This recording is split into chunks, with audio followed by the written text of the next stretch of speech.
چلیں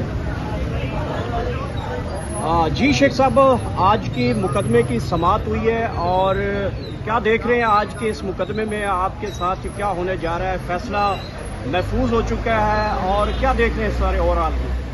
دیکھیں، انہوں نے کہا کہ ہائی کورٹ کے فیصلے کی کاپی لائیں. آج میں نے خود جرا کیا اپنے کیس کی، اور اس سے بھی زیادہ اہم جو حالات ہیں کہ کشمیر کے بعد کے پی کے اور بلوچستان کے بھی حالات خراب ہو رہے ہیں، اور امریکہ کی کانگریس کے جو 368 ممبروں نے قرارداد پاس کی ہے، یہ فارم 47 کے ممبر نہیں ہیں. یہ حکومت بتائے، یہ میں اس لیے دیکھ رہا ہوں کہ میں نے آج آپ کو بجلی کا بل دینے ہیں. حکومت بتائے کہ کسی ملک نے ان کو $5 بھی دیے ہیں، اور چین کے وزیر جو اسلام آباد میں تقریر کر کے گئے ہیں، قوم ذرا اس پر بھی سوچے. میرا بجلی کا بل آج 1,68,000 روپے آیا ہے، اور میری مارکیٹ کے 18 دکاندار دکانیں چھوڑ کے چلے گئے ہیں کہ جی 15 دنوں میں $1 کی ہم نے بکری نہیں کی. اور انشاءاللہ آپ دیکھیں گے کہ اگلے مہینے کے آخر تک نواز شریف بھی اپنے بیانیے کو بدلے گا.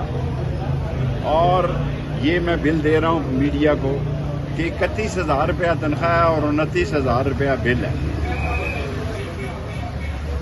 یہ حکومت صرف اپنے کیس ختم کرنے آئی ہے اور عوام کو بجلی کی ننگی تاروں پر لٹکانے کے لیے آئی ہے.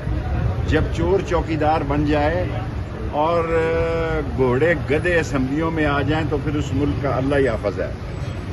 اور میں بڑی اہم بات کہنا چاہتا ہوں کہ سوشل میڈیا باہر سے چل رہا ہے، اور پکڑا گیا ہے شہباز گل کے بھائی کو اور اظہر مشوانی کے بھائیوں کو، جن کا کہ اس سوشل میڈیا سے کوئی تعلق نہیں ہے.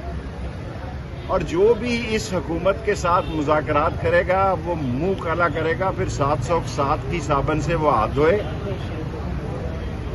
اصل مذاکرات فوج کے ساتھ کیے جائیں اور درمیانی راستہ نکالا جائے، اور موجودہ چور ڈاکو لٹیرے کم ظرف کم عقل ذہنی پستی کے شکار اور ناکام نااہل بجٹ نکما بجٹ پیش کرنے والی حکومت کو گھر بھیجا جائے. شیخ رشید صاحب، آج عدت کیس ہے. پی ٹی آئی کے مختلف سورس بتا رہے ہیں کہ عمران خان اور بشرا بی بی آج رہا ہو سکتے ہیں. دوسری جانب جناب رانا ثناء اللہ کہتے ہیں کہ ان کو مزید مقدمات کرنے چاہیے. وہ بھی کہہ رہے تھے باہر آ سکتے ہیں، کوئی بڑا طوفان نہیں آ جائے گا.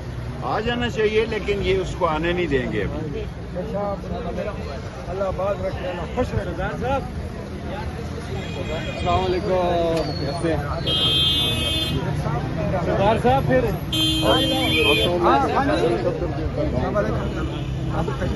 آپ کو ڈھونڈتا رہا، میں نے کہا